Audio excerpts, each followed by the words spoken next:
अब हम बात करेंगे एंगुलर मोमेंटम ऑफ सैटेलाइट। अब सैटेलाइट अर्थ के सामने एक पॉइंट मास की तरह है, तो पॉइंट मास का एंगुलर मोमेंटम होता है mvr। यहां पर v हो जाएगा orbital speed and r is the radius of orbit. Orbital speed का फार्मूला लिख दिया √gm/r। ये जो r था इसको स्क्वायर रूट के अंदर ले गया स्क्वायर करके, तो m इंटू √gm/r। अब नेक्स्ट हम बात करते हैं एनर्जीज ऑफ सैटेलाइट।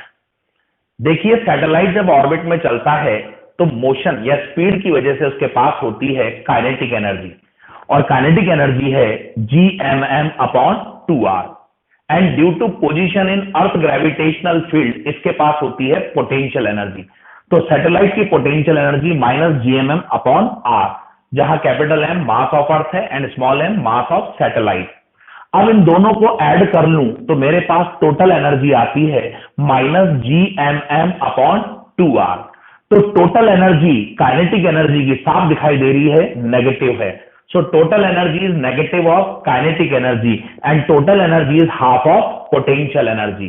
अगर सैटेलाइट अर्थ सिस्टम की टोटल एनर्जी नेगेटिव है, माने 0 से कम है, ये तभी पॉसिबल है जब पोटेंशियल एनर्जी का मैग्नीट्यूड काइनेटिक एनर्जी से ज्यादा हो।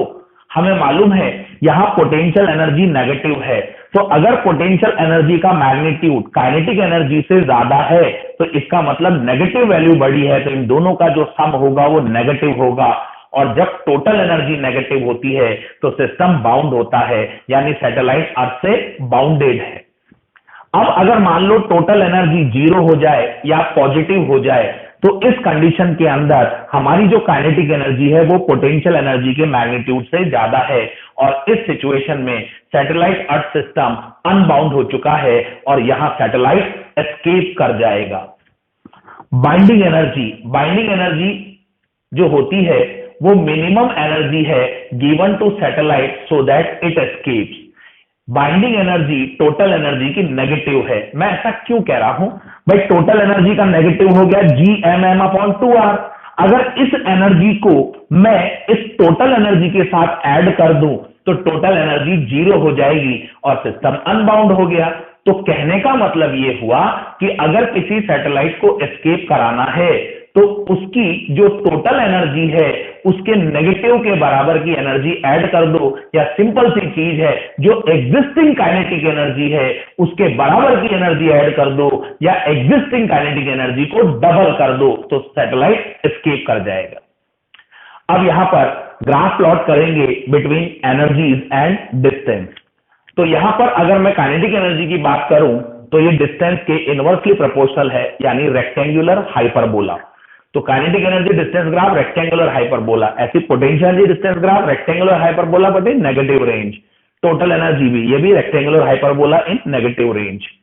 अब कई बार इस ग्राफ से रिलेटेड क्वेश्चन हमसे पूछे जाते हैं, जैसे आपके सामने एक ग्राफ मैंने बना रखा है, ये पोटेंशियल एनर्जी डिस्टेंस ग्राफ है, काइनेटिक एनर्जी डिस्टेंस ग्राफ है। अब यहां पर आप देखिए गौर से कि अगर मैं पॉइंट ए पर बात करूं तो पॉइंट ए के ऊपर काइनेटिक एनर्जी का जो मैग्नीट्यूड है वो पोटेंशियल एनर्जी के मैग्नीट्यूड से कम है, यानी पोटेंशियल एनर्जी का जो मैग्नीट्यूड है वो काइनेटिक एनर्जी के मैग्नीट्यूड से ज्यादा है। तो पोटेंशियल एनर्जी का मैग्नीट्यूड काइनेटिक एनर्जी के मैग्नीट्यूड से ज्यादा है, इसका मतलब टोटल एनर्जी नेगेटिव रहेगी। तो मैं कह सकता हूं पॉइंट ए पर सिस्टम बाउंड रहेगा। सिमिलरली पॉइंट बी के ऊपर जो पोटेंशियल एनर्जी का मैग्नीट्यूड है वो काइनेटिक एनर्जी के मैग्नीट्यूड से ज्यादा है, तो अभी भी सिस्टम बाउंड है। सी पर भी यही सिचुएशन है, पोटेंशियल एनर्जी का मैग्नीट्यूड काइनेटिक एनर्जी के मैग्नीट्यूड से ज्यादा है, तो सी पर भी सिस्टम बाउंडेड है, यानी टोटल एनर्जी नेगेटिव है। अब बात करता हूं डी पॉइंट की, तो डी पॉइंट पर काइनेटिक एनर्जी का मैग्नीट्यूड और पोटेंशियल एनर्जी का मैग्नीट्यूड बराबर है, तो इस कंडीशन में टोटल एनर्जी 0 हो जाएगी और सिस्टम अनबाउंड हो जाएगा। चलिए अब नेक्स्ट हम एक क्वेश्चन करते हैं। Find work to launch a satellite of mass m from surface of earth to an orbit at a height equal to radius of earth from earth surface. देखिए earth की सरफेस से एक satellite को अर्थ की radius के बराबर की height की ऑर्बिट में शिफ्ट करना है, तो इसमें वर्क पूछ रहे हैं। दूसरा पार्ट क्वेश्चन का, to shift the satellite from the orbit of height equals to radius of earth to the height equal to the twice of radius of earth from earth surface। तो कुल मिला के बात यह है कि क्वेश्चन ये कहता है कि पहले सैटेलाइट को अर्थ की सरफेस से अर्थ की रेडियस की बराबर की हाइट की ऑर्बिट में शिफ्ट करो और फिर उसके बाद उस इस ऑर्बिट से एक और ऑर्बिट में शिफ्ट करो जिसकी अर्थ सरफेस से हाइट अर्थ की रेडियस के डबल के बराबर है। तो लॉन्चिंग में जो वर्णन होता है वो होता है total energy final minus potential energy on earth surface. तो टोटल फाइनल एनर्जी हो जाएगी minus Gmm/2 R plus H। तो H की जगह equal to radius of earth, यानी जो हाइट है हमारी ऑर्बिट की वो अर्थ की रेडियस के बराबर है, तो H की जगह भी हम R लिखेंगे, minus potential energy on earth surface minus Gmm/R। Solve करें तो रिजल्ट आता है 3/4 Gmm/R। अब इस एग्जिस्टिंग ऑर्बिट से और हायर ऑर्बिट में शिफ्ट करना है और उसकी हाइट है अर्थ की रेडियस की डबल। तो इस केस में हमें फार्मूला लगाना पड़ेगा total energy final minus total energy initial. तो total energy final minus Gmm/2 R plus H की जगह आएगा 2R minus existing orbit minus Gmm/2 R plus इसकी ऑर्बिट की हाइट है रेडियस ऑफ अर्थ के बराबर, तो ये R लिख दिया। फर्दर इसको सॉल्व किया तो रिजल्ट आया Gmm/12R। अब हम अगला कंटेंट स्टडी करने जा रहे हैं, इसको कहेंगे हम Kepler's laws of planetary motion. लेकिन इसको स्टडी करने से पहले हमें एक स्ट्रक्चर स्टडी करना होगा एंड दैट इज एलिप्स। अगर मैं यहां दीवार में दो नेल्स लगा दूं और दोनों नेल्स को एक थ्रेड से कनेक्ट कर दूं और थ्रेड ढीला हो, स्लैंकन हो, उसके अंदर मैं एक पेन फंसाता हूं थ्रेड में और खींचकर टेंशन बना देता हूं। अब टेंशन को मेंटेन रखते हुए मैं पेन को मूव कराता हूं अराउंड नेल्स, तो जो स्ट्रक्चर बन के आता है दैट इज एलिप्स। और जो दोनों नेल्स हैं वो इसके होंगे फोकस, एलिप्स के फोकस। दोनों फोकस को मिलाने वाली जो लाइन है इसको कहते हैं मेजर एक्सिस। इसका जो हाफ पार्ट है उसको बोलेंगे सेमी मेजर एक्सिस और इसको ए से रिप्रेजेंट करेंगे। एक फोकस से सेंटर की जो डिस्टेंस है वो ई होती है, ई एसेंट्रिसिटी जो कि एक मैथमेटिकल टर्म है, और ए सेमी मेजर एक्सिस की लेंथ।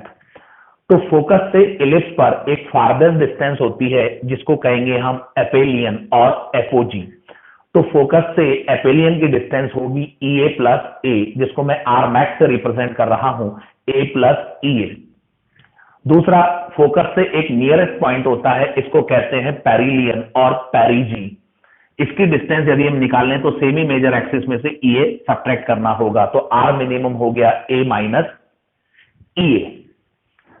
सेमी मेजर एक्सिस जो ए आ रहा है वो मैक्सिमम और मिनिमम डिस्टेंस का मीन होता है। चलिए अब हम चालू करते हैं Kepler's laws of planetary motion. First law ये कहता है each and every planet moves around sun in an elliptical orbit and sun remains at one of its focus. हर प्लैनेट सन के अराउंड इलिप्टिकल ऑर्बिट में चलता है और सन उसके कोई दो फोकस हैं उनमें से किसी एक पर प्रेजेंट होता है। अब फर्स्ट लॉ हमें ऑर्बिट के स्ट्रक्चर के बारे में बताता है, इसीलिए हम इसको कहते हैं लॉ ऑफ ऑर्बिट। अब हम आते हैं सेकंड लॉ पे। केपलर सेकंड लॉ हमसे कहता है कि यदि प्लैनेट ए पॉइंट पर है तो सन से हम प्लैनेट तक रेडियस वेक्टर बनाएं। अब प्लैनेट मोशन कर रहा है, आगे बढ़ रहा है, हमने अपना टाइम भी नोट करना चालू कर दिया। तो जब प्लैनेट बी पर पहुंचा तो टाइम आया t1 और हमने देखा कि रेडियस वेक्टर ने एक एरिया स्वीप कर रखा है जिसको मैंने शेडेड पार्ट से दिखा रखा है। तो यहां पर ये जो शेडेड पार्ट है this is the area swept by the radius vector.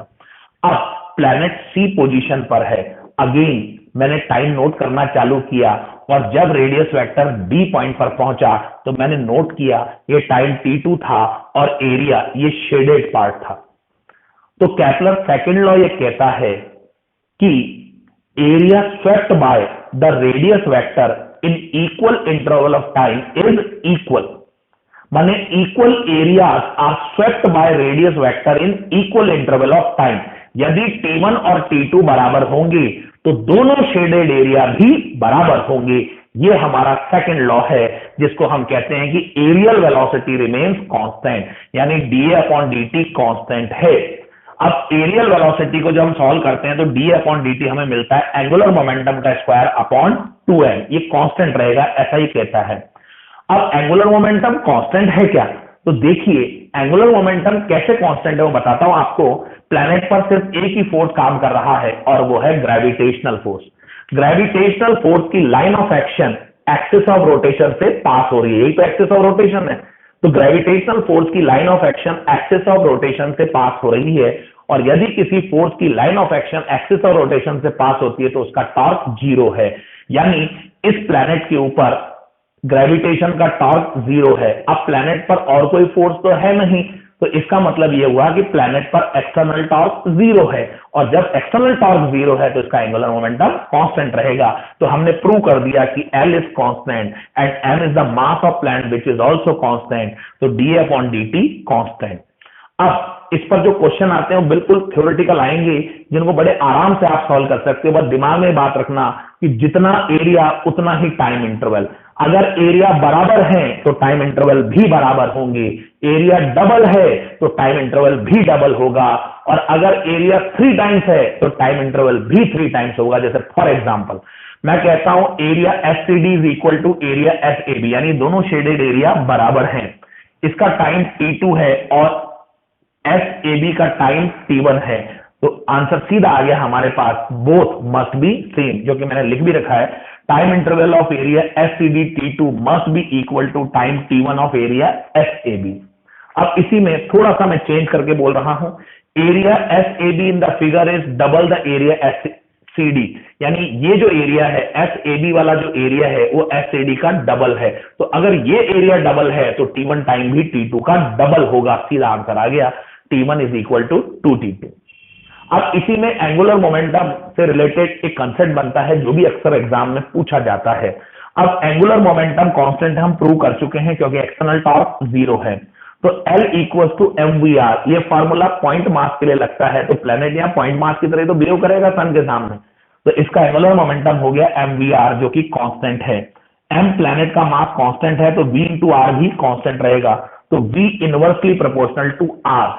v inversely proportional to r ये कहता है कि प्लेनेट जितनी ज्यादा डिस्टेंस पर होगा सन से उसकी स्पीड उतनी ही कम होगी, और सन से जो फारवेस्ट पॉइंट है वो एपोजी है, तो एपोजी के ऊपर इसकी स्पीड मिनिमम रहेगी, और पेरिजी नियरेस्ट पॉइंट है तो वहां इसकी स्पीड मैक्सिमम रहेगी। तो r मिनिमम तो v मैक्सिमम, यानी पेरिजी पर स्पीड मैक्सिमम होती है, जो कि मैं मेंशन कर रखा है, v मैक्स तो into R minimum, v minimum तो r मैक्सिमम, इक्वल कर दिए, तो v maximum upon v minimum equal to r maximum upon r minimum. तो r मैक्सिमम में ला चुका हूं, farther distance a into 1 plus E, minimum a into 1 minus E, solve करें तो 1 plus E upon 1 minus E, तो perigee पर speed maximum होगी और एपोजी पर मिनिमम होगी। दूसरी बात, अगर प्लैनेट पेरिजी पर मैक्सिमम स्पीड रखता है तो काइनेटिक एनर्जी भी मैक्सिमम होगी। सुन लीजिए, पेरिजी पर काइनेटिक एनर्जी मैक्सिमम, जैसे जैसे प्लैनेट पेरिजी से एपोजी की तरफ जाता है स्पीड कम होने लगती है तो काइनेटिक एनर्जी भी कम होने लगेगी, और एपोजी पर काइनेटिक एनर्जी मिनिमम होगी। जब प्लैनेट एपोजी से पेरिजी की तरफ आता है तो उसकी स्पीड बढ़ने लगती है तो काइनेटिक एनर्जी भी बढ़ने लगेगी। तो सुन लीजिए, काइनेटिक एनर्जी कांस्टेंट नहीं रहती है प्लैनेट की अराउंड सन, पेरिजी पर मैक्सिमम और एपोजी पर मिनिमम। तो perigee to apogee kinetic energy decreases, apogee to perigee kinetic energy increases. अब हम third law of planetary motion पे आते हैं, इसको लॉ ऑफ पीरियड भी बोलते हैं। ये यूं कहता है कि square of time period of planet around sun is directly proportional to the cube of mean distance of planet from sun, यानी T square proportional to R cube. तो प्लैनेट के सन के अराउंड रेवोल्यूशन के time period का square planet की sun से mean distance के cube के डायरेक्टली प्रोपोर्शनल होगा। अब हम जानते हैं, बता चुका हूं मैं पहले ही, कि मीन डिस्टेंस होती है फारदेस्ट और मिनिमम पॉइंट्स की डिस्टेंस का सम, यानी R max plus R minimum by 2, मैंने लिख दिया है यहां पर। दूसरी बात, ये जो मीन डिस्टेंस होती है ये सेमी मेजर एक्सिस के बराबर होती है, तो मैंने ए भी लिख दिया है यहां पर। अब ये आता कैसे है, प्लैनेट को रिक्वायर्ड सेंट्रीपिटल फोर्स सन का ग्रेविटेशन फोर्स प्रोवाइड करता है। मास ऑफ प्लैनेट कैंसिल हो गया, सॉल्व करें T square equal to 4 pi square upon G mass of sun R cube. Bracket में जो वैल्यू आपके पास आ रही है हमारे सोलर सिस्टम में हर प्लैनेट के लिए कांस्टेंट है, क्योंकि हर प्लैनेट सन के अराउंड चल रहा है सोलर सिस्टम में, तो ये मास ऑफ सन ही आएगा। इसको मैंने अलग से मेंशन कर दिया 4 pi square upon G mass of sun के विच इज कांस्टेंट, तो T square proportional to R cube. अब हम रिलेटेड क्वेश्चंस देखते हैं। A planet is revolving round sun, its distance from the sun at apogees R A and that of perigees R P. The mass of planet and sun are m and capital M. Va and Vp are speeds of planet at apogee and perigee, and t is the time period of revolution round sun. अब इसमें हमें 4 point दिए हैं A, B, C, D। तो देखिए A point कहता है T square equal to pi square upon 2g, small n लिखा है, mass of planet R A plus R P का होल क्यूब। तो ये तो वैसे ही रॉन्ग है, यहां पर जो कांस्टेंट आता है उसके अंदर मास ऑफ सन होता है। बी पॉइंट पर आते हैं, T square equal to pi square upon 2gm mass of sun, R A plus R P का होल क्यूब। देखिए T square equal to 4 pi square upon G mass of sun होता है, ये mean distance RP plus R A बटे 2 का whole cube. 2 का cube 8 होगा जो बाहर आ जाएगा, तो 4 से 8 2 टाइम्स कैंसिल होगा, तो नीचे आएगा 2gm, ऊपर पाई स्क्वायर और आरपी प्लस आर ए का होल क्यूब। तो ये बिल्कुल करेक्ट है, तो बी राइट है।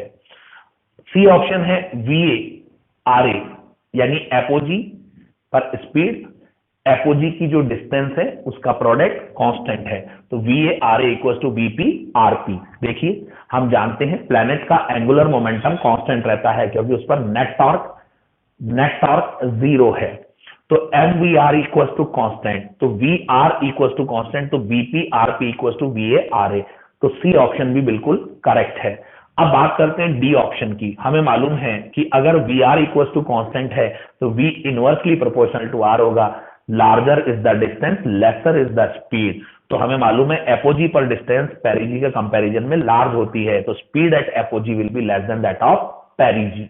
तो इसका मतलब डी ऑप्शन भी करेक्ट है, तो इसमें बी सी डी करेक्ट है। अब अगले क्वेश्चन पर आते हैं। Two satellites of earth S1 and S2 are moving in same orbit. The mass of S1 is 4 times the mass of S2. Which of the following statements is true?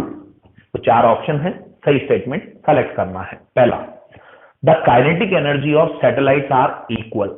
देखिए kinetic energy depend करती है mass of satellite पे, तो kinetic energy Gm है, mass of satellite upon 2r। अब दोनों के मास different है तो ऑब्वियस ही बात है काइनेटिक एनर्जी भी डिफरेंट होगी, तो first option wrong. Second option, the time period of S1 is 4 times that of S2।